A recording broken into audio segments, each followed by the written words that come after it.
On this week's episode, we invite you to come up to the lab and see what's on the slab.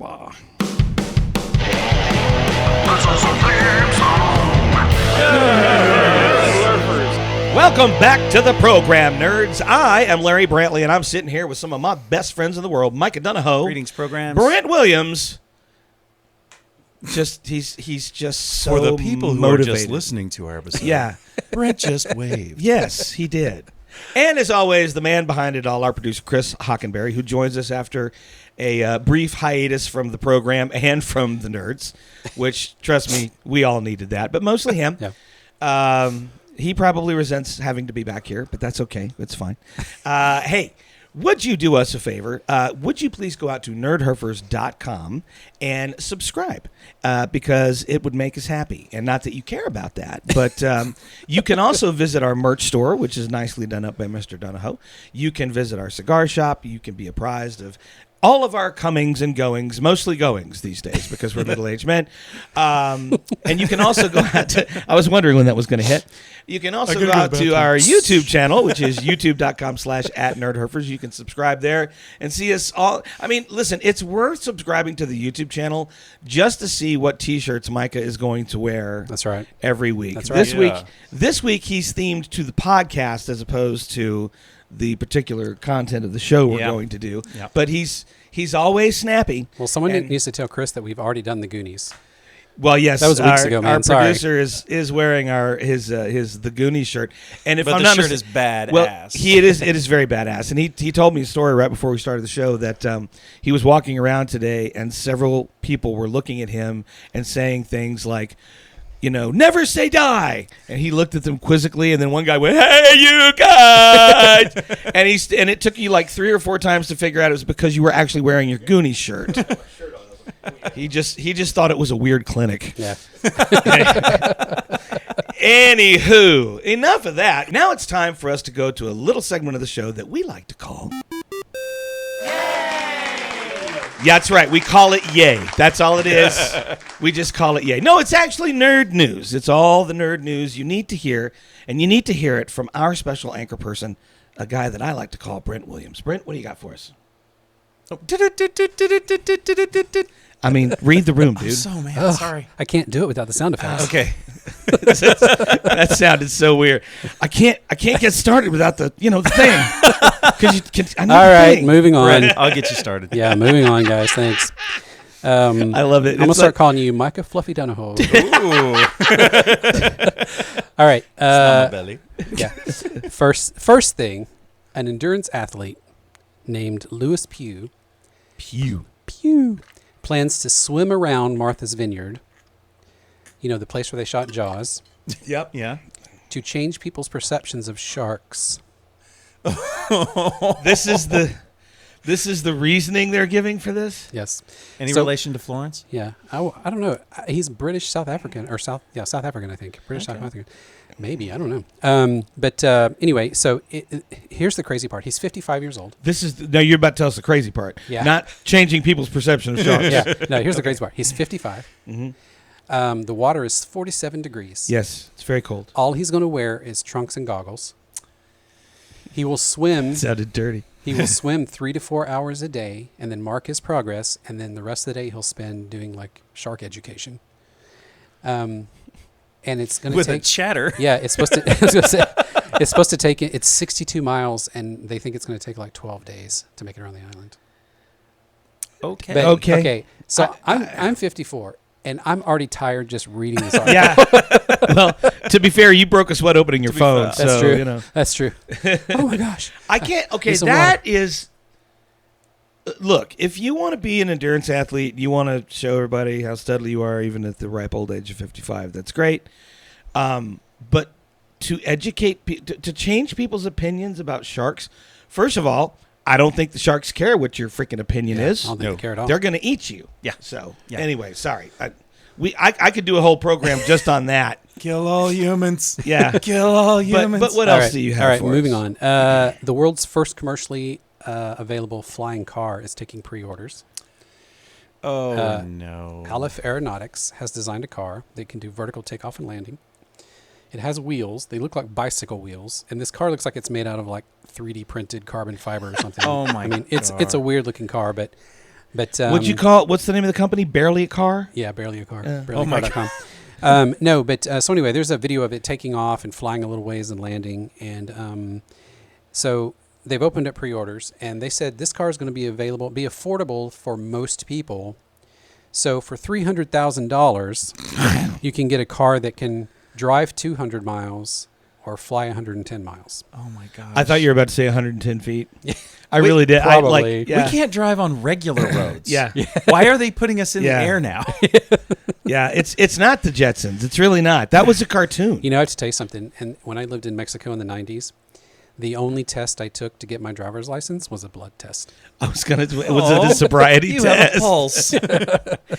You can fog a mirror. Good. Congratulations. You get to drive a car. All right, scientists. I was going to play music with this, but after I read it, it's going to sound exactly the way you imagine it sounds. Okay.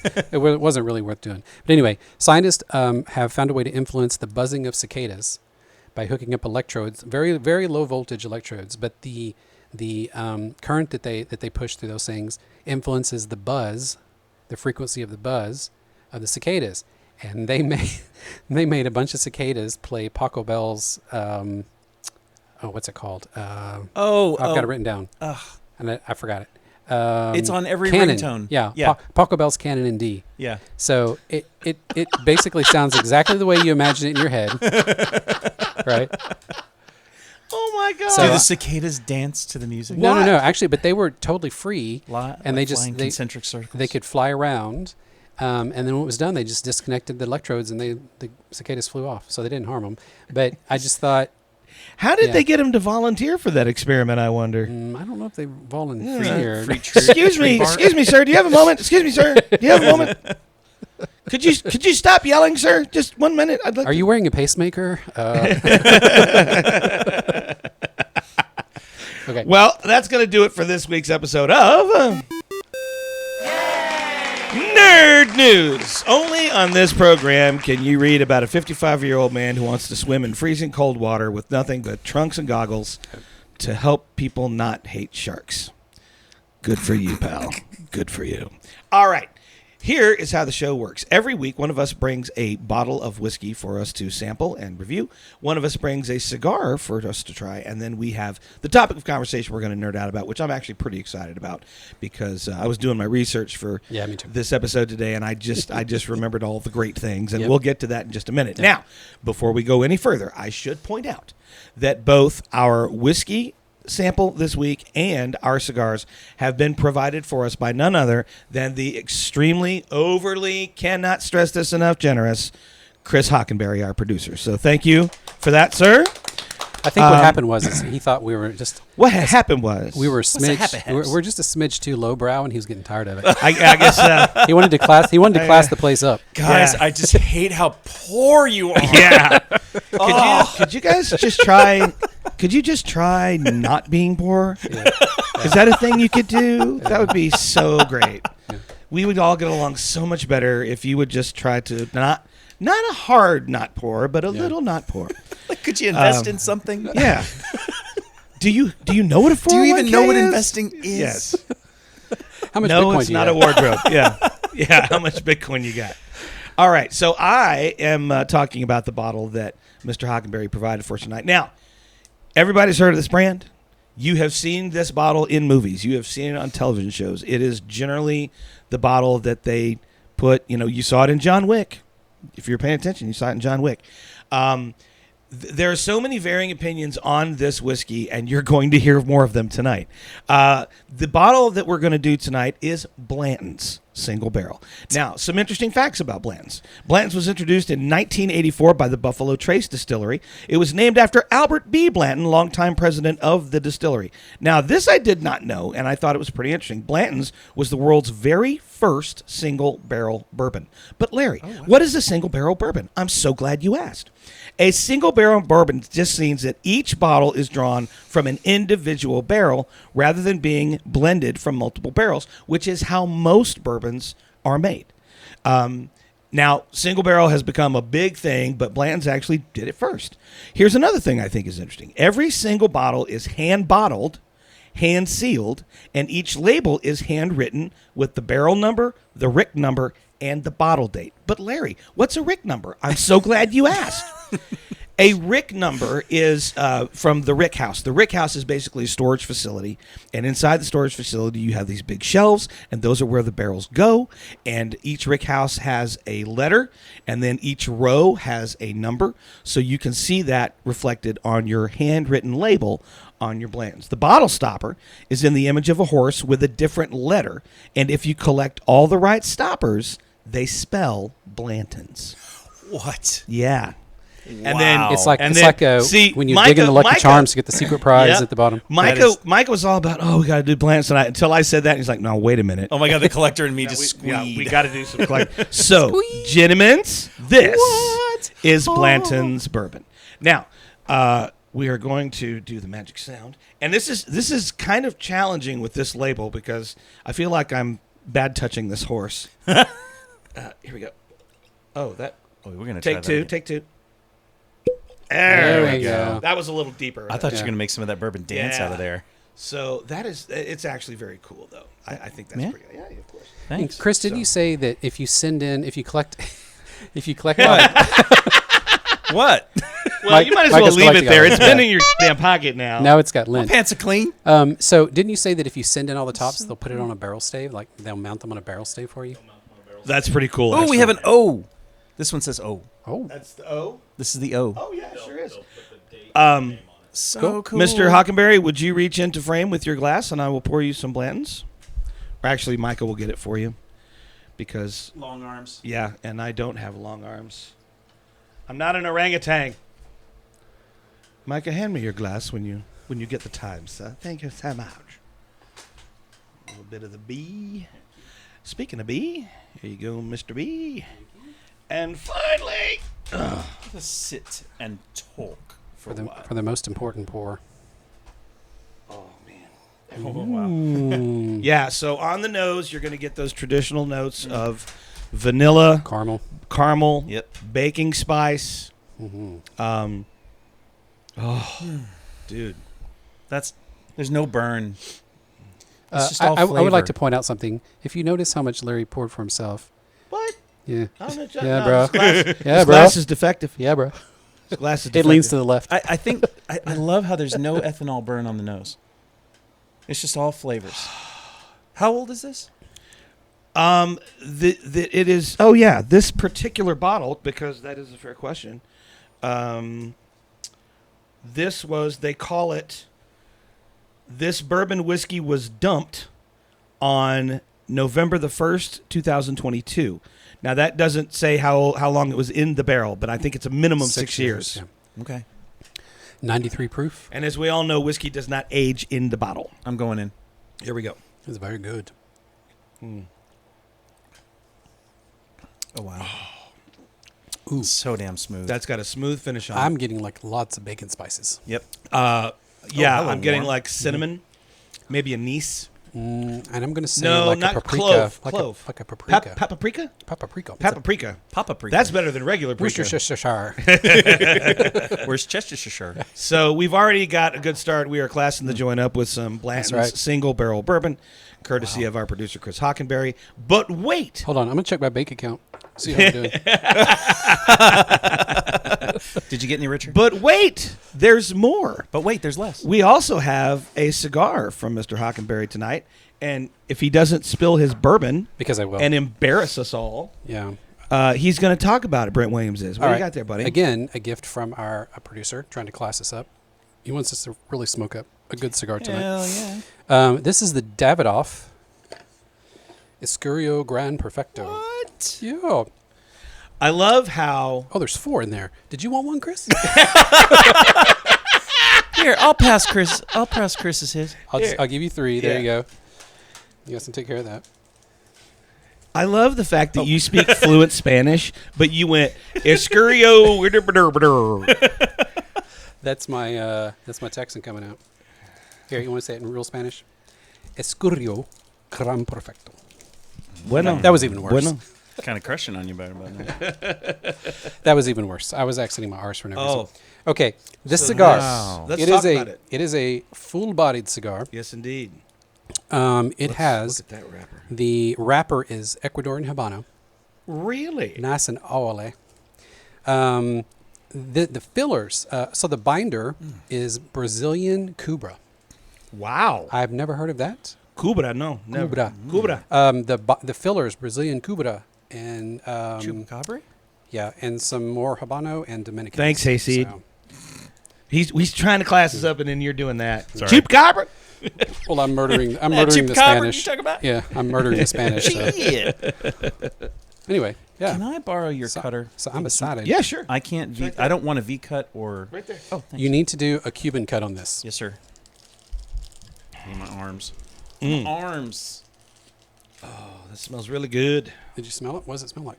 Well, it's Oh, it's so oily. Look at It's- that. I mean, you it's, can even feel it. I actually got a little oil on my nose. Do you approve of my Cuban?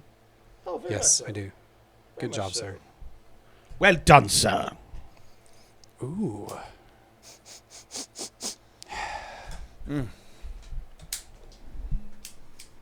Oh, you need it. Oh, of course. Certainly. Certainly. Light cocoa on the cold draw. All right. Yeah. Leather. Leather. Hey. Hey. Hey. Your happy place. I'm getting green Yeah. grass. I usually get green grass off of the Candelas. No, I see what you're going for there. I can actually taste a little bit of that. It kind of tastes like a fresh cut green grass. Yeah. Like Not unpleasant at like all. a St. Augustine, I to got be unsweet, specific. unsweet cocoa. Like a Bermuda hybrid, if you will. I'm getting unsweet cocoa. Little, Yeah. winter fescue. Winter Fescue. I'd like to introduce you I'm to gonna my look that uncle, word up Winter later. Fescue. He's rich. All right, let's slide him. Toasty, toasty.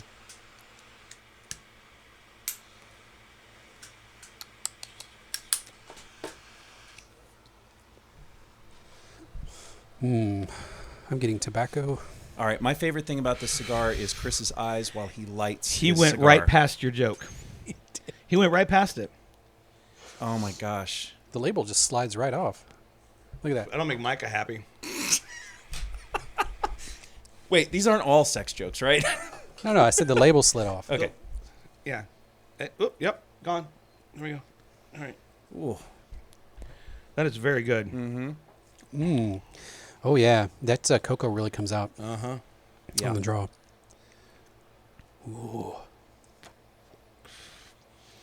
I feel, Richard, I'm not. I feel like I should be wearing spats and a top hat. Or just a top hat. Just a top hat. Yeah. And only a top hat. And only a top hat. That's right. Are we going sideways because of the topic tonight, boys? I you know what? It's entirely possible that we are. But what is our topic tonight? Well, I'm going to let you know. Tonight, we are going to be talking about the life and career of a gentleman who was born on April 19th in 1946 in Grappenhall, Cheshire, England, whose father was a Royal Navy chaplain, if you can believe that, who graduated from the University of Birmingham in 1968. I was 2 years old. With a combined BA in English and drama. And that same year, he was part of the original London cast of the musical Hair. Oh wow.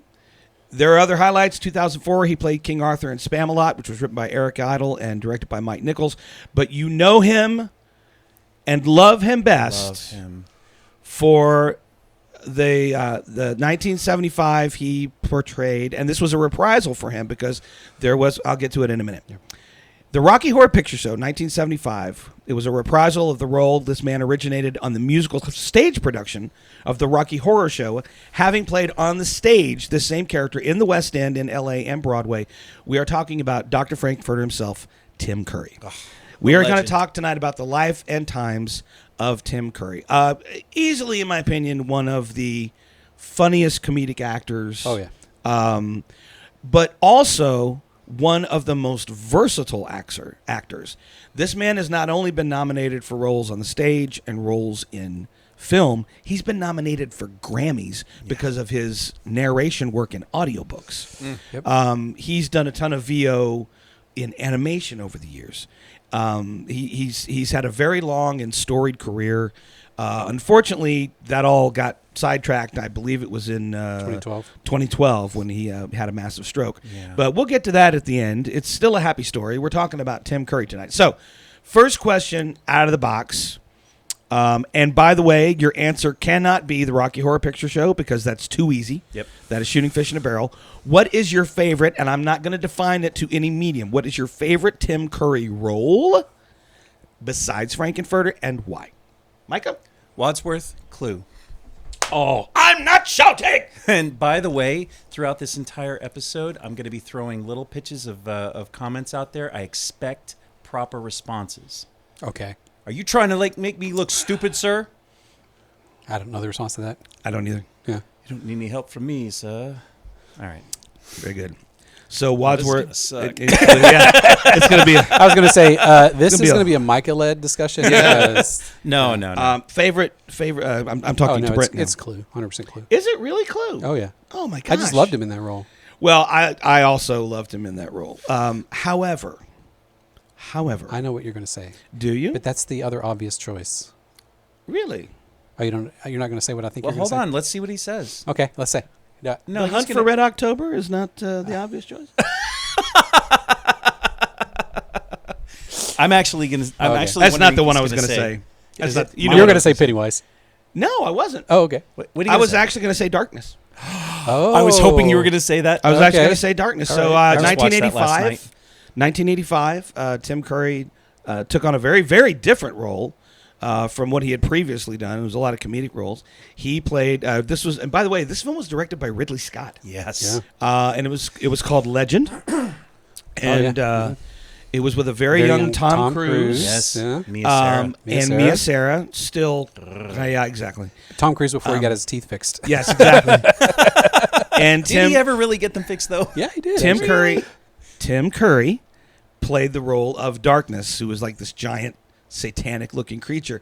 It took them 5.5 hours every day just to get him in that get-up. Oh my gosh. And then what he would have to do, because he was basically glued into all the prosthetics, they would have to place him in a full-body immersion tank for an hour and a half of really hot water to get it to melt off. Oh my gourd. And that's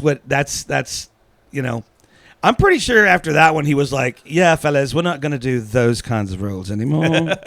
His delivery of every line in Legend, no matter how silly it might have been, was delivered with so much grace and poise and the motion of his body, everything. Yeah. I just absolutely loved it. But go ahead. I just have facts. Well, give me some facts. I have nerdy facts. Give me some nerdy facts about Tim Curry. All right. Did you know he was initially cast as the Joker in Batman the Animated Series? Before Mark Hamill. Yes. I did not know that. After recording 4 episodes, he developed bronchitis and couldn't finish it. Oh, no. And they got Mark Hamill to do it. Oh, no. Yeah. So you could say that Tim Curry reinvigorated Mark Hamill's career. 100%. Kind of, yeah. Yeah. But other Star Wars connection, Tim Curry did voice in Palpatine. Clone Wars. Palpatine Yeah. and Chancellor Palpatine. Yeah. So cool. In Darth Sidious. He also voiced one of my favorite voice things that he did. My kids watched this when they were little. Nigel Thornberry in the Wild Thornberries. Wild Thornberries, yeah. Oh, I just loved that character. That He was also so great. did. He also did voice work in Real Monsters. Yeah. He did a lot of voice work. There was a actually. lot. Yeah. And then I mentioned earlier at the top that he was had been nominated for a Grammy. He was nominated for a Grammy for narration because he did Lemony Snicket's A Series of Unfortunate Events. Really? Yep. Oh yeah.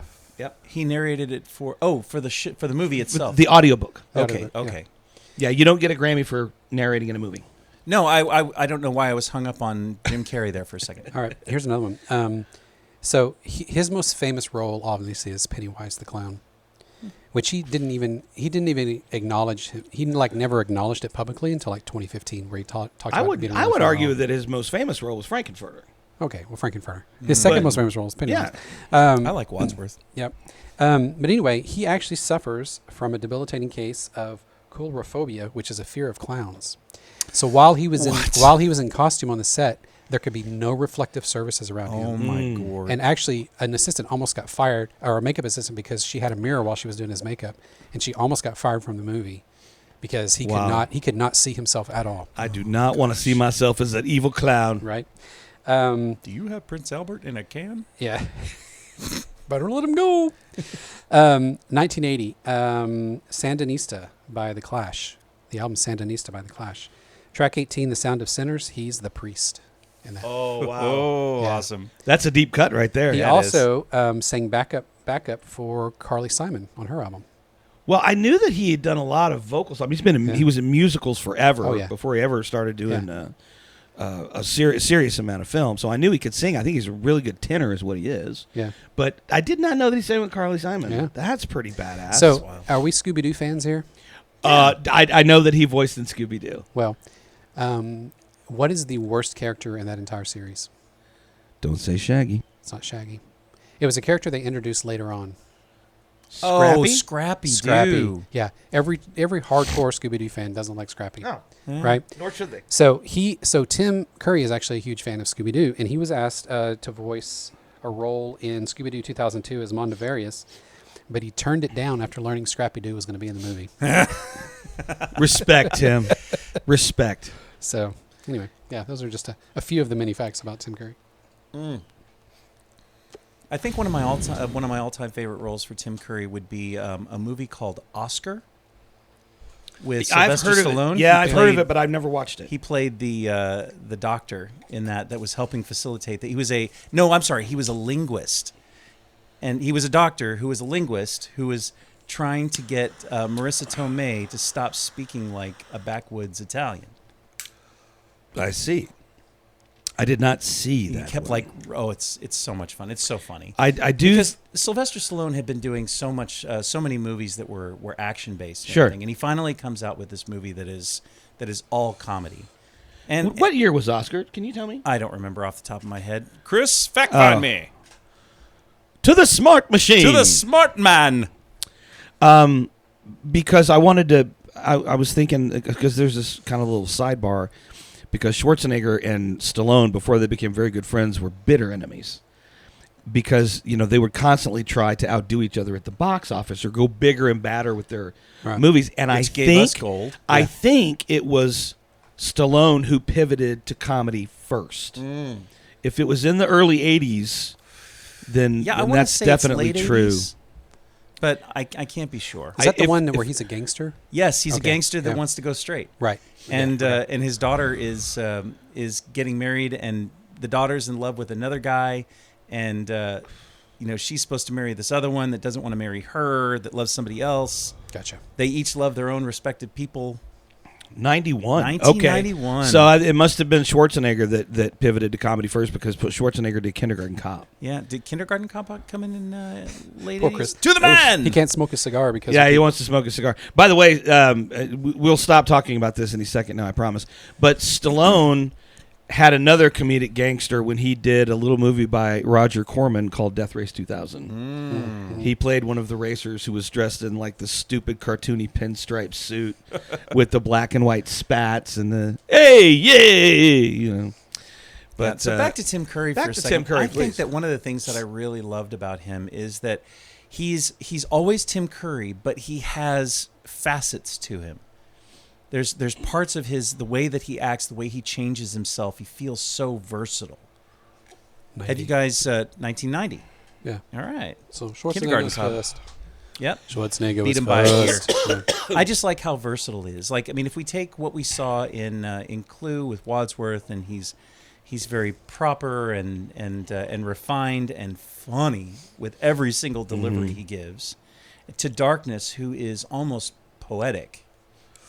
Yeah. And animated in every motion that he does. And it's almost like he could feel that he was in the costume and he was in the role. And you could see the same thing in Frank-N-Furter. Yeah. Well, a lot of that, I think, was probably his theater background, because Sure. he very much, you would have to know about all kinds of movement and dance and everything like that. Right. Which certainly came off on the screen. He once said of because when he was in the West End and they were doing the Rocky Horror Show. That was in '73, I think. That he was trying on different accents for the role of Frank-N-Furter. The first time, he thought, well, it's obvious I got to go with an over-the-top German accent. He didn't really like that, so the next accent that he tried was American. And then he heard a woman in a casual conversation in a bar say, "Do you have a city house or a country house?" And he immediately decided that Frank-N-Furter was going to be like this English Belgravian accent. So it's going to be very obviously you can see this too, is because by the time they did the movie in '75, he'd been doing this role on stage for so long that he really projects. Mm-hmm. So everything he does, and it is a musical movie, Yeah. but everything that he does is for the stage. It's almost like he forgot that this little fisheye lens gets right up close to you, but it's very big and sassy. It filled us with and anticipation. Thank you. But it was That one I knew. It was all very very big, and I did find it interesting because I've done this in my own career. Is that initially I'll have a character and there is no voice for the character, and I love it when a director gives you the opportunity to try stuff out, see if this works, right? And so everything about that process is cool to me, and I wonder if that's one of the things that attracted him to voiceover work. Probably also the money, but to be able to do stuff like that, and I agree. He's simply one of the most versatile actors in terms of he's been on the stage, he's been in film, he's done television, he's done albums. He's done audiobooks. He's done animation. I did not see anything. I don't know if he'd ever done a video game before, but it wouldn't surprise me if he had. I wouldn't be surprised. Hawk is nodding that he's done and all a those video numbers, game. 1 + 1 + 2 + 1, or 1 + 2 + 2 + 1 + 1. What is he talking about? Clue. Oh, okay. Yeah, the only reason I know about that scene is because the high school theater did Clue last semester, and yeah. Did the person There's who that did scene. Wadsworth nail it, or Oh, absolutely. Well, it's Miss Scarlet who does it, and then they all have to do it. Yeah. Yeah. So It's a big group effort. It's wonderful. Yeah. Go back and watch Clue. yeah. I need to do that. I need to find. I must have Find watched some that time. 1,000 times when I was a kid. And then I actually got to see it in the theater. And one of the greatest things about that, I think we might have actually talked about this on the show, but one of the greatest things about the movie Clue in the theater was that it was the first time they had done 3 different endings. And in order to see what actually happened at the end, or get the actual reveal for who the bad guy was, you had to go see the movie 3 times. Yeah. So you saw it the first time and it had the first reveal. The second time had the second reveal. Yeah. And then the third one revealed, Mr. Green. Yeah. That Mr. Green's the cop. Right. And that was the greatest thing. Yeah. Oh Yeah. my God! I completely forgot, you guys. He also voiced in Captain Planet and the Planeteers. That I did not know. Yeah. Our Real Monsters, we talked about that. You talked about Wild Thornberries. That's just also weird fact about Tim Curry. He is a dedicated horticulturalist. Oh. So apparently every place he's ever been that has a garden, Yeah. we call those backyards where we're from. He's like won awards and stuff for his I'm gonna have to green give him thumb. a call for our indoor garden that's dying. Your indoor garden. Yeah. You talking about the weed plants, or what are we doing there? You think I grow weeds in my house? No, weed. No, not that. Singular. Shh, cut. No, I don't do that. Oh, wow. Okay, so yes, Tim Curry has worked on such video games as Command and Wow. Conquer, Dragon Age Origins, and Muppet's Treasure Island, Dig which it. he also did the movie. Yeah. Muppet's Treasure Island. Yep. That is fantastic. So let's talk about his famous movies. All right. So obviously Geek we have, out. Let's geek out. obviously we have Rocky Horror Picture Show, It, and Clue, and then whatever else. Was he in Home Alone? Did he Home Alone 2. Home Alone 2, right? Lost in New York. Yeah. But was a I very want to touching start movie. with Rocky Horror because this was, he was already well known on the theater scene. Then they did this movie, and he developed a cult following. Now, keep in mind, this is pre-social media, pre-all of that. Right. Back when you had to go to the theater to see the movies. And he became a cult figure almost overnight. Oh, yeah. And then the whole idea of going to the Rocky Horror Picture Show dressed up as your favorite character, Yep. call and response to some of the lines, adding stuff. Wait. I'm sorry. I'm sorry to cut you off. Chris, you have to say, please, sir, may I have another? There we go. More? More? Okay, slight pause. I'm sorry. Please, sir, may I have another is that's taps. What is that? Where he's getting whipped. Please, sir. Yeah. Thank you, sir. May I have another? And that's Animal House. Animal House. And back to Rocky Horror Picture Show. Anyway. Sorry. Chris was just over looking really sad. He was holding his glass like this All the going, sexual jokes that we're doing right now, totally Rocky Horror. So, Well, no, like to build on what you were saying, that people would show up as their favorite character, and then back in the like the late '80s, early '90s, people started showing up, and theaters were allowing people to act out the scenes at the same time, and you had to bring like a bag of props that allowed you to interact with the thing. Yeah. a toast. And people would throw toast. Yes, I dated a girl who played Brad. You dated a girl who played Brad. Yeah, she rocked it too. It was I'll awesome. bet she did. Did you guys ever go to one of those? Oh, yeah. Oh, many times. Yeah. Many times. Even before I started dating that girl, it was one of our favorite things to do on Friday night. It was cheap. Yeah. And then if you didn't bring the extra stuff, like the extra bag, sometimes people would sell them up at the front for a couple bucks. That's so funny. It was so great. So you could just be a part of it. Just don't sit in the front row. No, No, don't no. sit in the front row. Yeah. It was Always like a a bad War idea. concert where you get hosed down. Okay, so yeah, I loved everything. I mean, I was definitely a teenager. Yeah, damn it, Janet, you spelled Janet wrong.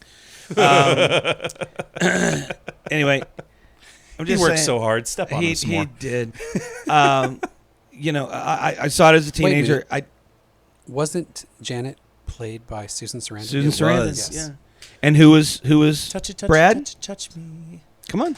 I can see his face. Yeah, and I met him. Oh, I the guy worked with you him. did the interview with. No. No. No, that wasn't him. No, Barry he was Bostwick. in Spin City. Bosworth. Barry Boswick. Bostwick. Barry Bostwick. Bostwick. Yeah. Sorry. Bostwick. Barry Bostwick. Barry Bostwick. He was And really nice. I worked with who him was the rock star at the time? Meatloaf. Yep. Oh. Meatloaf played Eddie.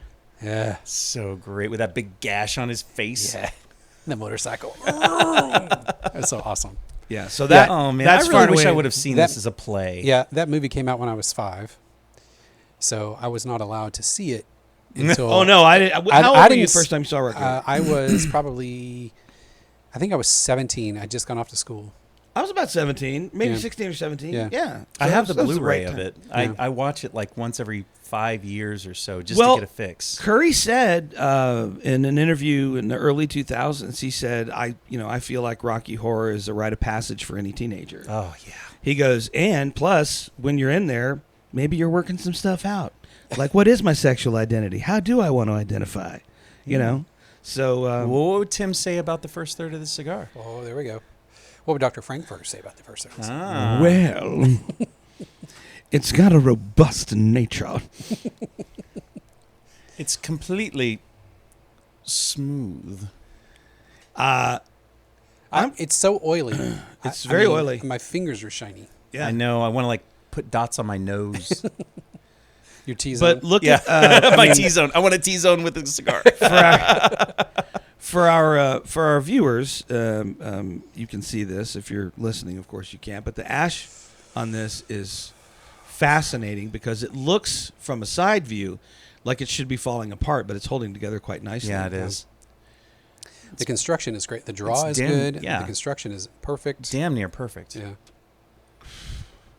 That should be their slogan at Davidoff. Damn near perfect. Damn near perfect. Now it's going to be one of those things like, You knew I was in marketing. I could call them up. you know, when you first start drinking wine, you're drinking cheap fruit wines, right? and then you eventually graduate to like the $10 bottle you get at the grocery store. Yeah. And then the first time you go to a winery and have a $20 bottle, you're like, oh, I can't drink $10 anymore.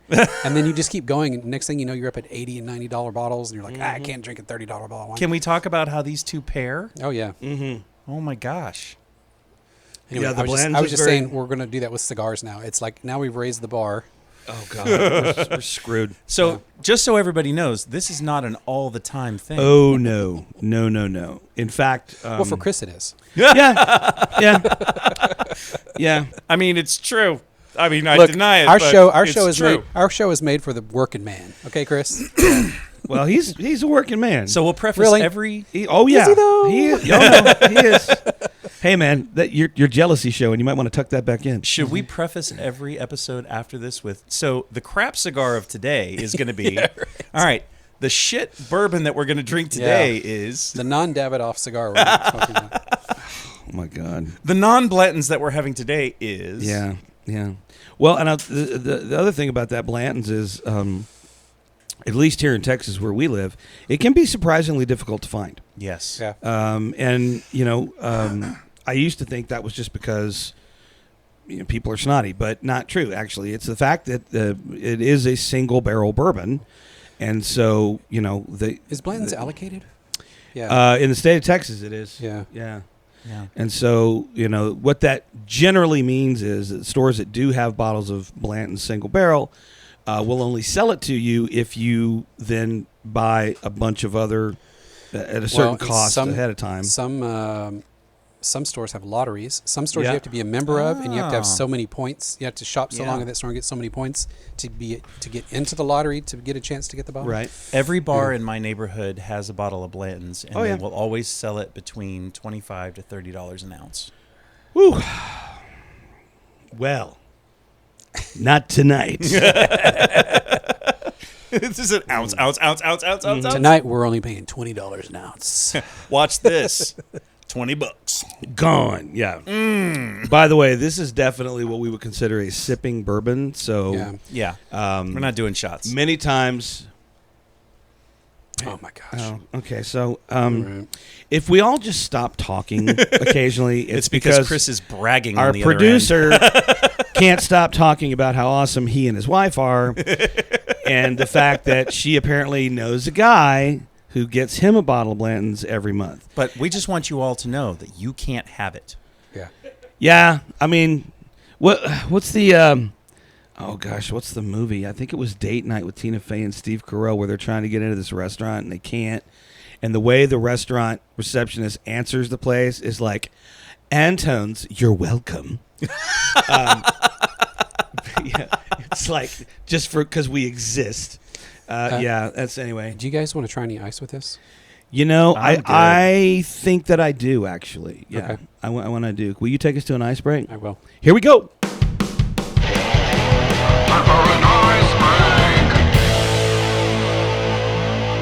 All right, we are back with some ice in our Blanton single barrel. Let's see how this goes.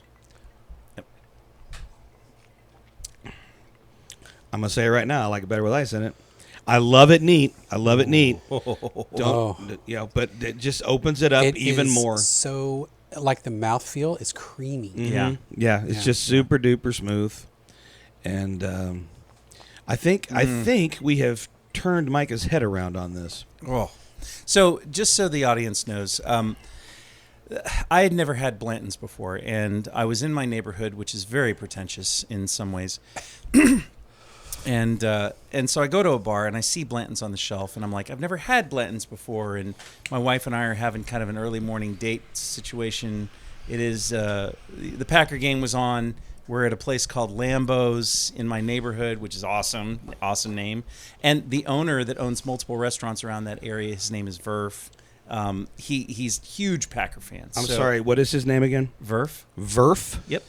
Is that short for anything? Yeah, it's short for something in his last name. If I could remember his full name, I'd help you out there. But you just call him Verf. Everybody calls him My Verf. As a matter of question is, Micah, is any of this information relevant to your story? fact, I'm telling a story. Don't do that. Why are you doing that? Don't do that. Why do What's that? wrong with you? Thanks. Anyway, Get to Verf, the point. That is the point. It's fun story. Anyway, Blanton's first time. Yeah, first At time. Lambeau. So I had it, and I have to admit, I was very underwhelmed. They poured me an ounce. It cost a fortune, and now I know. That was one of those things. That's the whole feeling I was getting from that moment. Now I know. Maybe they put water in it. Didn't tell you. I don't think they put water in it. I think he was outraged at what he had to pay. Yeah. That's and probably just decided that I don't like Blantons. Well, Yeah. I don't know. I didn't say I didn't like it. I just said that, I was having a hard time justifying the cost to the experience. Fair enough. All right, Okay. so back to Rocky Horror for just a second. Okay. Does everybody know that it was filmed in Denton? Was it really? I did not Did not know that. Denton, Texas, Wow. which is like 20 minutes north of where I live. Yeah. Yeah. Well, Yeah, I went there's- to UNT. There's a big old house up there. I'm sorry. I went to NTSU, and then all of a sudden I was at UNT. Oh, that's right. Yeah. Do we want to talk about the radio station? And No, we don't. Are you sure? Because Kay. Tim Curry episode. Tim Curry episode. Tim Curry episode. On the rails. Stay on the rails. Kay, Yeah, stay on the rails. Tim Curry Stay on the rails. episode. Tim Curry episode. University of- This Stay on was the your rails. damn idea. So let's talk about Tim Curry, or I'm going to turn this car around right now. God, Dad. Don't make me come back there. Yeah. What, you get a daughter off the payroll and now you're all brutal? I just got a substantial raise. I am going to rub everybody's face in it. The reason that he Can't said dad what her he just anymore, said you is gotta dad because us. as we are recording this, it is currently May the 21st as we're recording this, and last weekend I was in New York City watching my daughter graduate from college. I'm so proud of her. Ella, I know you sometimes tune into the show. I'm so very proud of you. We had a great weekend. We drank entirely too much. But it was completely worth That's it. subjective. And so, well, I say that only because when you're drinking in New York, it's not like drinking anywhere else in the country. And what I mean by that is it's really, really, really expensive. Yeah, so whatever your paycheck was before. Yeah.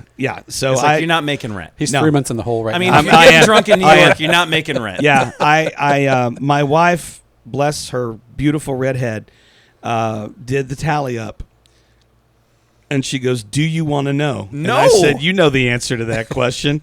Ignorance is bliss." And I'm at that age where I just don't want to know. Yeah. But, Ella, super proud of you. On Yay. behalf of all the Nerdherfers, congratulations. Yeah, congrats. I was just impressed. Still living in the city. I was impressed when you sent the picture from the museum and she was wearing a Rush t-shirt. Oh, yeah. Oh, she did Yeah. that for you. I was like, we just became best friends. Yeah. Did we just become best friends?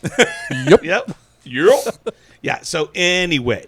Tim Curry. So we've talked now a lot about Rocky Horror, but let's talk about Clue. This was a movie that had a star-studded cast, of which Tim Curry was yeah. one. I mean, Madeline Kahn is in that movie. Michael McKean is in that movie. Christopher Lloyd is in that movie. So many brilliant comic actors. Let us in. Yeah. Let us out. Yeah. Gotcha.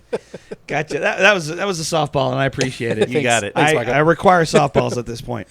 But of course, it was a movie based on the very popular board game, and Oh, was the board game out first? Oh, gosh, yeah. Dude, long time. super long time. All right. I have a Clue in Wow. there that's like from the 50s. I kind of feel like the statement you just made. I need you to clip a corner off your nerd card. Right? Yeah, you know what? Chris, when did the Clue board game come out? Oh, hang on. This is going to be good. Oh no, that's kind of cool. I have this picture in my head of various retro-like boards coming out over the years, where it looks like it's leveraging some of the older artwork and stuff. But yeah, I mean, when the '80s happened, Clue happened. We played it all the time. Yeah. I mean, we loved the game. So let Clue. me see if I got this straight. Prior to the movie Clue, you had never played the game before. No. We played it all the time in the early '80s. If you played it all the time, then you must have known that the board game preceded the movie. Yeah. I mean, I did. 1949. 1949. Yeah, I was going to say, I'd have to go look at the published date on mine, but I know it's from the 50s. I still have I don't my have it. original Clue board from the '80s. I at have least. I have my Firefly Clue board. Oh my gourd! I didn't Yeah. know that was a thing. Yeah. That was a nerd brag. It's so cool. It really was. That was a fun nerd play. brag. Yeah. That was a total nerd brag. Oh But my it was a gosh. great film. It was a hysterical film. And in my opinion, you okay there, buddy? Yeah, sorry. Brought that game to life in a way, in just a really funny and sort of endearing way. Unbelievably And funny. Curry was so good because Unexpectedly he good. has always been so good at being British, and of course he is British by birth, but that's not the point. The point is he takes it to the next level. And just very. So I once heard John Cleese of Monty Python's Flying Circus say that every Englishman's biggest fear is looking foolish. Okay. And that is why, to me, British comedy is so fantastic. That British also comic explains actors. all of the Monty Python Oh, yeah. stuff Oh, yeah. because Oh, they yeah. parody the hell out of it. Yeah, Yeah. it was absurdism at such a high level, and Curry was a part of that in every, just not every role he ever did, but a lot of them. The Gumbies. I mean, come on. Yeah. But then also, Yeah, that. also he could turn it on a dime and take on very serious roles. Yeah. And so we watched him, we've seen him through the years do that. And I keep coming back to the word versatile because anymore in the 21st century, in my opinion, as a guy who works in the industry, you have specialists. You have guys and women who tend to do one or two things. And they don't go across all mediums, and they don't go across all the canvases of electronic art that you can go across. And he was one of those guys, or still is one of those guys, he's still alive, by the way, who just seems to really enjoy doing everything he can as often as he can. With apology to the woman from Boondock Saints, I would say a good rule of thumb is that Let me swallow my damn bourbon. Brent, that's so not cool, dude. He waited for me to take a sip of this beautiful Blanton's. It could have been rulerist. Yeah. Just drop that in there. But anyway, I would just say that if you go back and you look at all the great comedic actors, especially recently, I mean, and I'm talking like Jim Carrey, Will Ferrell, guy from Office, Steve Carell. I hate when I blank on his name.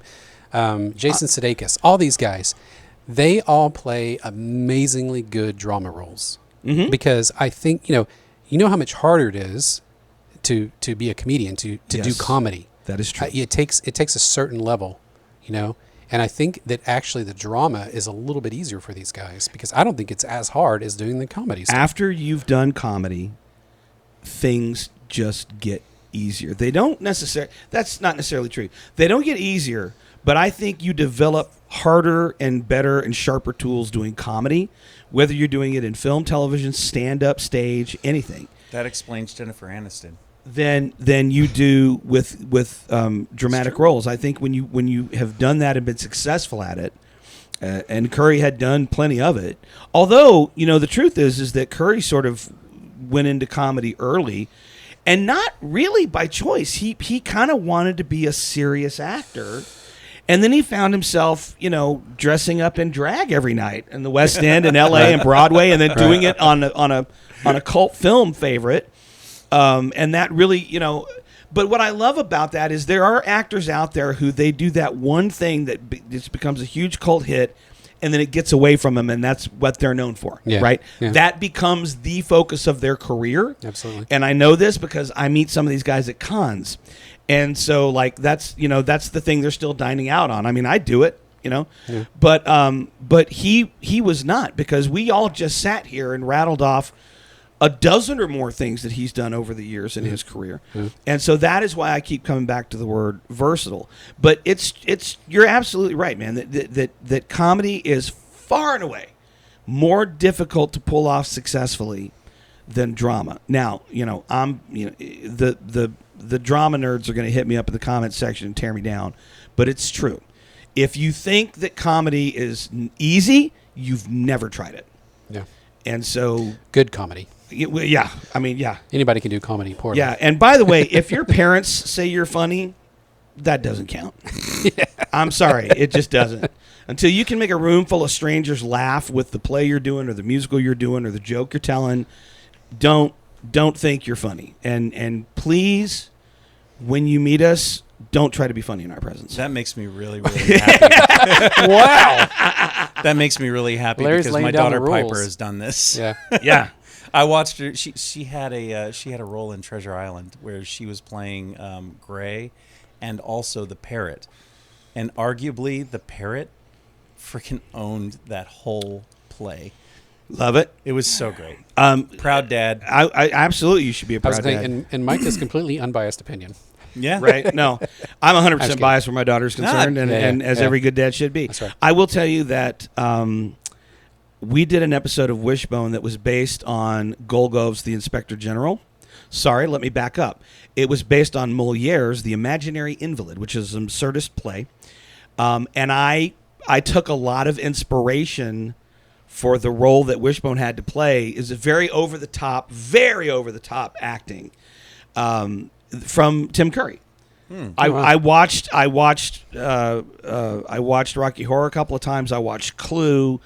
Because his ability to go over the top and yet be completely endearing and sympathetic and believable as a character. And I think Frank-N-Furter is the best example of that. Yeah, for sure. Because you have very mixed, like the worst thing to be toward any fictional character is indifferent. Yeah. If I'm indifferent to your character, I can love your character, I can hate your character, I can sympathize, I can empathize. But if I'm just indifferent to your performance, that's a combination of bad writing and bad acting. That's kind of what Chris looks like right now. You can't always put that on. He looks really indifferent. He does. Kidding. He was in his own little world. That face was not indifference. That face was, this cigar is so goddamn good. I can't stop thinking about it. I don't even I'm hear sorry, them. are you guys talking? I don't even hear them right now, which is a blessing. Why did I come back to the show? Why? Anyway. Fact home. So I will tell you that in every role I've ever seen Curry play, I've never been indifferent toward his character. Yeah. Yeah. Well, let's move on to It. Yeah. Oh. Because come on now. Huge. Now the '80s It was definitely one of those '80s interpretations of Stephen King's work. Yeah. Where it had to be muted somewhere. It was made for TV. It was a miniseries. That's what I was getting to. That's what I was getting to. Yeah, and did you know Tim Curry actually got offered the role for Pennywise in the remake?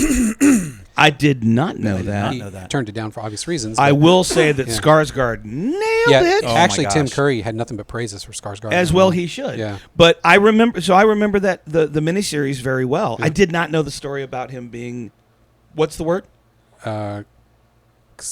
Carl, I don't know. You don't know. Anyway, it's the Fear of Clowns. Fear of Clowns. Hold on, I will tell you in just a I second. did not know that was the case, and that he literally he could not see himself. Laphophobia. Oh my God, Micah. We're gonna do dad jokes in a minute. Will you just put Gigaphobia? Okay, here it is. Coolrophobia. There's nothing cool about that shit. Coulro phobia. Coulrophobia. Coulrophobia. Fear of Clowns. Fear of Clowns. That is so weird. I'm gonna have to get to my Latin dictionary later. Yeah. I will tell you that after I watched the remake of It, parts 1 and 2, I did go back and watch the original. I say the original. The original, of course, was Stephen King's brilliant novel. No, the original miniseries. I will tell you, though, that I had read the book previously, and I still got the heebie-jeebies watching Tim Curry's performance as Pennywise. Oh, my gosh, he was so good. Oh, Come on. creepy. He did a great job. And actually, I just reread it for the first time in years. Oh, my. And went back to it and found, all of these different things that paralleled the book for the new film as compared to the old. Just down to the fact that they didn't rip off Ralphie. Ralphie. Not Ralphie. Georgie's arm. Yeah. You know, and then seeing that movie with a little kid's arm getting ripped off. It was traumatizing. Yeah, but I think. But in It, he just. Yeah, but we're still talking about the. Oh my God. We're talking about '80s It. He is getting into the Blantons tonight, isn't he? He's enjoying it. I can tell. Mike is in his cups. I want that cup and that cup and that cup. Anybody knows what kind of cups I get into when it's Truly? I'll be all over the place. The mic's going to be on the floor. It's going to be a mess. His shirt will be off. And my pecs are not that good. That table will not hold you, Mike. I don't believe you, Brent. I will. That sounds like I will dare. Farley that table. Probably. Yeah. As he lives in a van down by the river. Yeah.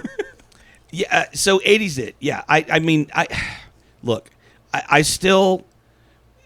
I was one of these guys, and I remain one of these guys. So now I think you and I differ on this point, in that you say when an adaptation is done, you deliberately want to see it veer off from the source material. No, that's him. Oh, that's you. Okay. And then Chris, Hawk apparently. says the same thing. I, on the other hand, if it veers too far off, then I get a little upset. I'm weird. I really, really want to see the book come to life. Yeah, and I'm a huge fan I think of that. most people are like that, actually, and I think that most people tend to be disappointed if they are really into a book and then it doesn't meet their expectations on film. That has to be like a traditionalist attitude. I believe that I would call it a conservative attitude toward that kind of thing. However, and we've had this conversation before, I do want to see a director's vision. I want to see a writer's take on it while staying true to the source material, right? If you're introducing characters that didn't exist before, now you've gone too far. Yeah. Right? And then especially because, and if I'm not mistaken, the miniseries was produced, I believe, by ABC, which at the time was one of the most conservative networks on television. Which is probably why they had to cut so much. Yeah. Well, but I still think that Wasn't they that a paper got... mache spider they used? Maybe. I don't know, it was a mantis spider. It was a balloon with pipe cleaners. But it was still... oh, my gosh. It was a little bit more vicious than that, but whatever. Last year at Halloween, the only decoration that my across-the-street neighbor did for Halloween was he has a storm drain in front of his house, and he put up a red balloon, no one would go to his house. No one would go to his house. You turn your light off, you put the balloon up, and just you're done. And we were with our next door neighbors, and because they've got a baby, and so we all kind of collectively were giving out our candy, and we kept seeing people pass by that house, and the kids would try to go up, and the mom and dad were like, nope, we're not going to go up there, nope. I saw that movie. We're not doing it. And I finally realized that this guy was brilliant. He didn't do that because he was into Halloween. He did that because he didn't want any trick-or-treaters at his house. I'm like, he put the perfect prop up. It'd be funny if he did like a little paper boat. Oh God. Man, I wish I had a drain by my house. I would totally do that. Yeah, you would. So we've talked about, wait, you know what we need to talk about? Second, third. Yeah. I was just about to say. Second, third. So again, I cannot stress this, the construction of the Davidoff cigar. By the way, I've smoked very few of these in my cigar smoking life because they are a little on the pricey side, and I'd call myself a solid mid-range guy. What is the price on a stick these days? For this Davidoff, Chris, $35. So this retails for about $35. But I have to tell you that there's a reason these cigars are priced the way they are. They're really good. Yeah. Oh yeah. And Davidoff isn't even like they're not from Nicaragua. They're not from Aren't they Honduras. like a Norwegian? They're company or Swiss. something? No, They're Swiss. Wow. They're based in Geneva. Yeah. Okay. So it's just amazing to me that Well, It's not from where you're they're from, heavily but it's where you source. They are heavily inspired by Cuban. Yeah, I'm just saying, but they own all these factories that make these cigars. I mean, they're based in Switzerland, but they're not making the cigars in Switzerland. They are not. You know what they make there, though? Really good chocolate. And tie-in pieces, apparently. Yeah. But one of the things I'm really digging Also about hot this cocoa. is how like consistent the flavor is all Yes. the way through. Yes, This yes, is yes. not changed. It is What? stated. so here's a quick factoid that our producer just sent us. Davidoff invented the humidor. Interesting. That is any box that holds humidity made out of Spanish cedar where you can correctly store cigars so that they don't get too wet and they don't get too dry. So they're sitting around going, you know what I'm really tired of? Dry cigar. Flaky, dry cigars. Dry cigar. Drive you crazy. Let's fix that. Yeah. Yeah. Well, that makes sense because, they're all scientists there. They come out of the womb doing science. It's kind of amazing. Okay, we've talked about Rocky Horror. We've talked about it. We've talked about Clue. What else? Legend. Should we talk And- about Legend? Let's talk about some good Legend. we did talk heavens. about Legend a little bit. Yeah, I mean a little bit. So okay, one of the things that I always really loved was that when the DVDs came out in the early 2000s, they came out with a dual set. They had the theatrical release, which had basically a bunch of scenes, about 24 minutes cut out of it, and they also had replaced the Jerry Goldsmith soundtrack with Tangerine Dream. Oh, wow. Whoa. Yeah. Oh. Now, the thing is that with Tangerine Dream and a combination of Yes, I'm still on board. I really enjoyed what I was watching. But so one of the things that when I picked up the DVD with the wonderful edition of the director's cut that adds those 24 minutes, that shows you that Gump is an absolute psychopath that is going to kill Jack in 5 seconds if he answers a very simple riddle wrong. Right. The music combined with it. And the only reason I'm like completely up on this is because recently I found out that there was a Blu-ray that's available on Amazon for $7 that has the theatrical and the director's cut. Oh, boy. And in the DVD, the added scenes that are put in are so grainy and gross, but you still get the effect. Right. And Yeah, it's sure. wonderful. Right. And there's this little caption at the beginning of the Blu-ray version that has like this apology almost from Ridley Scott that says, you know, the added scenes are kind of grainy because they're taking it from a certain type of film, and this is the best we could do. Man, Ridley, you're good. Because all of the stuff that they put in there was so crisp and clear. And when they zoom in on Gump's eyes doing this crazy thing that he does when he's asking his riddles and he's finding out that Lily touched the unicorn, I mean, he looks freaking psychotic. I mean, he's squawk, squawk, no more talk. I mean, there are scenes in this that are so wonderful. Wow. I have to admit that the very first time I saw Legend, I did not know that Darkness was played by Tim Curry. Oh, I don't think anybody did. Until the end when I saw Till the the credits. Yeah. Yeah. I think you're exactly right because the movie itself was not, because Tom Cruise was, I'm not going to say an unknown, but very little known. He was getting started. That was one of his first movies. Risky Yeah, Business. because he hadn't done Risky I thought Risky Business Business was after Legend.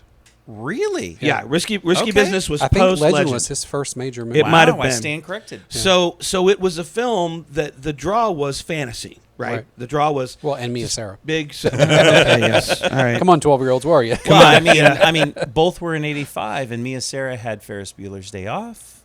She had Legend. Well, I think and Ferris, then she did Time Cop. I think Ferris was released after Legend, though, was it not? It was in '85. Both were in '85. Yeah, but I think she actually filmed Ferris first, but it didn't come out until after Legend. Okay. I think that's right. Yeah. All right. We'll get our fact checker to take care of that It doesn't for us. matter. Doesn't you matter. with the four of us. I mean, you that can was stop. her year. 85 was her year, Yeah, for sure. You can Oh, stop yeah. any conversation by just saying Yeah, Mia then Sara. Then Yeah. she decided to do Time Cop. I mean, I appreciate Come the on. scene that we got to see, but Come on, what? Jean-Claude, come on. Muscles from Brussels. I mean, The Masters from Brussels. are we a fan? Are we not? I can't really gauge it from your. I'm not a huge fan. There is a show. There is a show. So a few years ago, Amazon did this thing where they released all of these pilot series, and basically they were going to see whether they were going to pick up one of them depending on how popular it was. And there was a show called Jean-Claude Van Johnson, Yes. and it's still on Prime. I never Yes. saw that. You need to go see it. It is so funny. Okay. Yeah. Oh, Risky Business was 83. Legend was Boom. 85. There you go. Wow. Good on you, Micah. Wow. I have my moments. That's really I'm funny wrong because, most of the time, but this time, because to me, Tom Cruise is almost unrecognizable in Legend. Not as Yeah, Tom he Cruise. looks- to me, he looks younger. and Yeah. he's not playing a typical type of Tom Cruise character. Right. I mean, when he's doing his role, he's very soft. He's he's playing the forest child. Was that him? Did he really do that backflip, do you think? Was that Tom Cruise? No. Especially when he's getting tossed around by darkness and like some dude in a big old wig flies across the room, So say- and then Tom Cruise gets up. Suddenly he's 6 feet tall. He's not in a baby Bjorn on Peter's chest from Family Guy. God. Oh my God. So I was Yes. you want to talk about those bad cuts.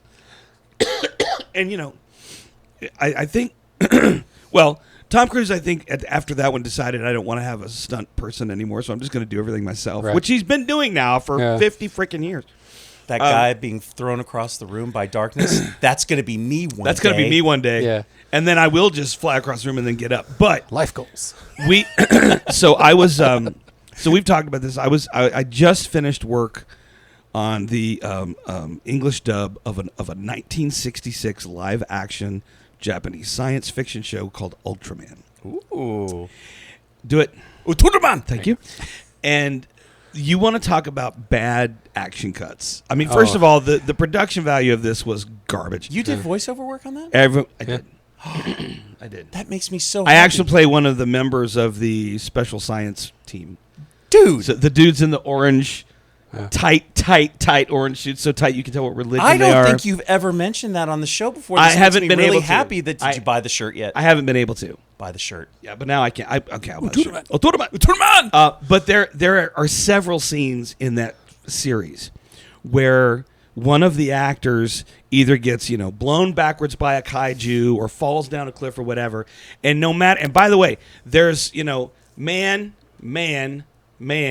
woman, and no matter who gets thrown off the mountain, it's always the same 6-foot stunt dummy. Right. And it's not a person; it's a dummy. Right. And it's a Stretch Armstrong type of thing where there are no discernible limbs, and it just looks like a mannequin. Yeah. But it's kind of rubbery, so you just see it go tumbling down the hill, and it's just ludicrous. And then my favorite one was where the girl, I can't remember the character's name, she takes a fall down the side of a mountain. It's the same and, dummy. and suddenly she doubles in size and just blip, blip, blip, blip, blip, blip, blip, blip, blip, blip, blip. And then after all that, just pops up. Was it the girl who played Red Sonja? Oh, no. Oh no. Bummer. No, I this is was a hoping tiny there would be little some, like, Japanese actor. gargantuan woman No, it's a and tiny then- little Japanese actress. I was hoping that it would be the lady that played Red Sonja. And Bridget then, Nielsen. Yes, and then it became a 4-foot Asian woman. Brigitte Nelson. Actually. Brigitte. Actually. Brigitte. Actually, So I want to talk about The Hunt be for Red fair. October. Okay. Because that was the first Clancy-esque film that I ever seen. The first film that I ever seen based on a Tom Clancy novel. And, of course, that was back when Alec Baldwin was thin and pretty.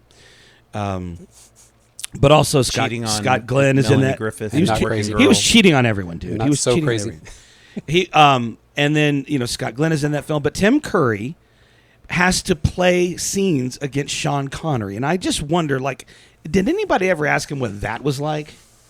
Having to play. By the way, Sean Connery, who plays a Russian admiral with a Scottish accent. yeah, I you don't totally mispronounced Sean don't Connery. understand then. that. Yeah, No, Sean Connery. Sean Connery. Thank you. I can teach anyone how to do a Buttocks. Sean Connery. That's it. It's one buttocks. If you can say buttocks, you can do a Sean Connery. But that was my favorite. He goes. You always go into Bane when you do that. He goes. I have decided to defect from the Scottish Navy. What are we doing here? Very close. But what I loved about Curry is actually none of the main actors who were playing the Russians even bothered trying a Russian accent. Yeah, They it was just didn't funny. even try it. So Tim Curry is the doctor, and he goes, "You'll receive the Order of Lenin for this." And I'm like, bro, is that a Moscow accent or what are we doing there? But It's a suburb of Moscow. I could not. Yeah. It's got a little I Britain. could- Which is that overrun was- by Britain. That was one of the few roles he ever did where it was very difficult for me to suspend my disbelief. Yeah. Because both of them, every time they opened their mouths, it was like a Scotsman and an Englishman having a conversation while wearing Soviet military naval gear and using Soviet naval terms. Yeah. But like this, and it appears to have been a terrible accident, sir. Well, Sean Connery's character, I mean, his hometown in Russia was actually taken over by Scots. I mean, if you Yeah. didn't know that. That's all Russia is. I It's just a bunch of immigrants from other countries. Yeah. Yeah, that's how they roll in Russia. Yeah. I did like the movie, though, I have to say. Political One slash ping action only. thriller. Yeah. Absolutely. Give me a ping, Vasily. One ping only, please. That is just the best. And of course, Sam Neill, I don't know what accent he was trying to pull off there, Yeah. but he just sounded like Sam Neill. Yeah. Like he used was the just waiting exact for same Jurassic Park to voice for start. Jurassic Park. Yeah, he was waiting for Jurassic Park. One of these days I'll be out of here. I won't have to do this shit anymore. And then I'll go play Merlin. Yes, and then I'll go play Merlin. And then I will play Odin in a stage production of Loki of Asgard. Wait, I saw that. That was in one of the Thor movies. Yes, from in the Ragnarok. MCU. Yeah, Thor In Ragnarok. Yeah. That was Sam Neill. And No, it Matt wasn't. Damon played Loki. Yes. Yeah. And Liam Hemsworth played Thor. Yeah. That was like the most inside joke I think I've ever seen on in a that was movie. greatness. That was great. It was fantastic. The only way they could have made that better is if somehow Tim Curry had been involved. Yeah. I think that would have been pretty hysterical. Yep. I could easily have seen him doing Odin. Oh, Loki, when you came to me with just a frozen little blue baby boy. Way to go, Sam. But you melted this old man's heart. Oh, man. Okay. Woo. Well, right. listen. Any other Tim Curry movies? No, I don't want to talk about Tim Curry movies, damn it. I mean, I do, and we have, but I think I want to do something. Well, I almost did that, didn't I? I think I want to do something else. And what I think I want to do is... It's the greatest joke in the world. Never gets old. I really wish you would mouth it every time he screams. You should scream. No, here's the reason that I don't, Micah, because you do the yay on Nerd News. Sometimes. And sometimes? Yeah. Sometimes? I didn't do it today. Were you looking at him? Did he do I it? didn't. You didn't I was do it? opening my phone to Okay. get my jokes Well, yeah. But also... Let's do some jokes. but- Nobody cares. I pulled a Chris. Oh, the hawk. wow. That's the thing. I pulled the pulled a hawk. hawk. I pulled the hawk. Hang on. Oh, man. Okay. All right. So this is Greatest Joke in the World. This is a segment of the show where we do dad jokes and try to make each other laugh. And we're going to start this week with Brent. What do you got? Tim Rice and Tim Curry are going to open up an Indian restaurant together. They're going to call it Tim's. Nice. That's good. They're going to like call that. it Tim's. Because we all went rice and curry. That's good. What do you call a dog that does close-up magic? What? A labracadabrador.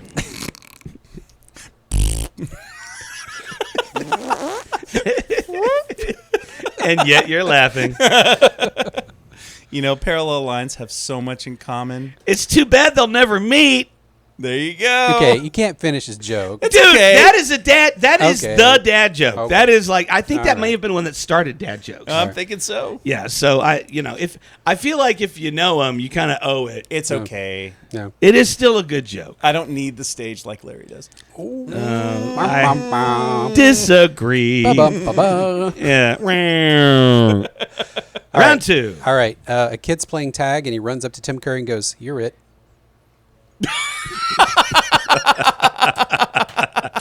I love that you're themed. It's Tim Curry jokes. Yep, that's good. That's really good. I actually asked AI if wish I had he thought could of do that. some of those, but and the jokes were just horrible. What's the difference between a sexy lobster and the Port Authority? Well, one's a crusty bus station and the other's a busty crustacean. You know, when I was in college, I went out with a girl who wore slinky outfits. She looked great going down the stairs. I knew that was coming. I knew it. For fun, it's a wonderful toy. A slinky. It's fun for a girl and a boy. All right. Pennywise the clown is talking to Ronald McDonald. And he says, "You disgust me, Ronald. You're not even scary." And Ronald looks at him and goes, "I've killed more people than you." That also has the benefit of being true. That's pretty good. A Mexican magician claimed he could disappear at the count of 3, and so he went 1, 2, and then... Oh, I thought you knew the joke. He disappeared without a trace. There you go. See? So Did I get good. upset? Did I get upset? No, I actually fed him that. No, because you asked me to end it. Yeah. Yeah, I So, did. I'm just All right. saying. If at first you don't succeed, skydiving may not be for you.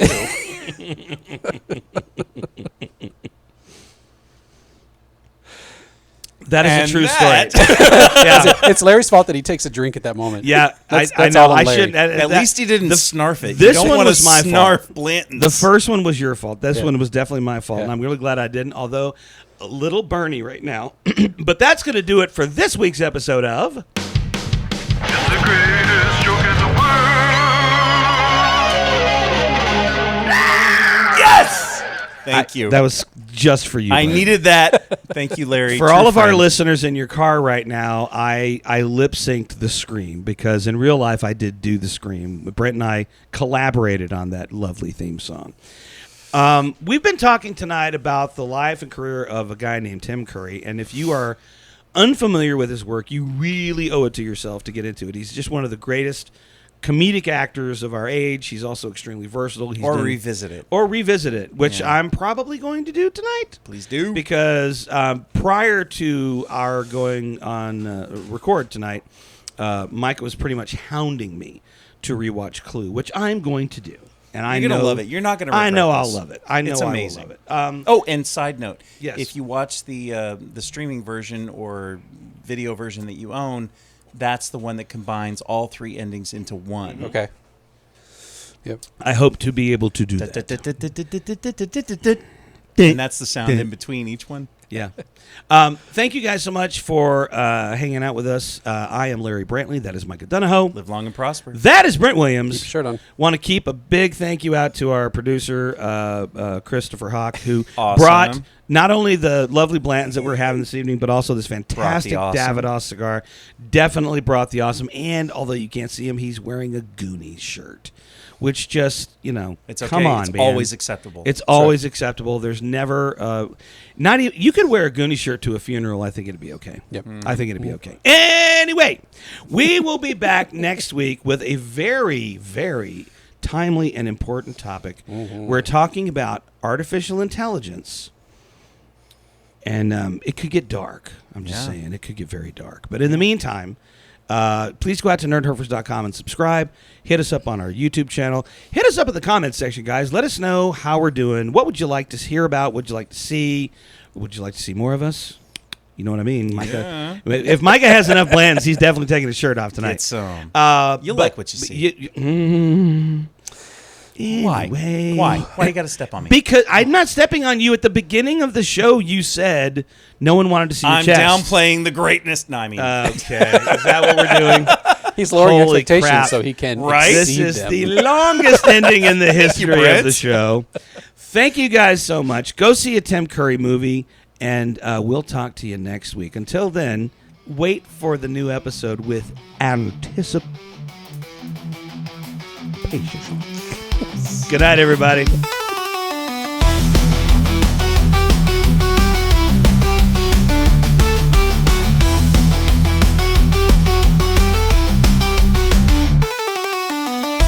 This has been a production of Nerdherfers. Copyright 2025, all rights reserved. No portion of this broadcast may be used without permission. Please visit nerdherfers.com for more information and full legal disclaimer. You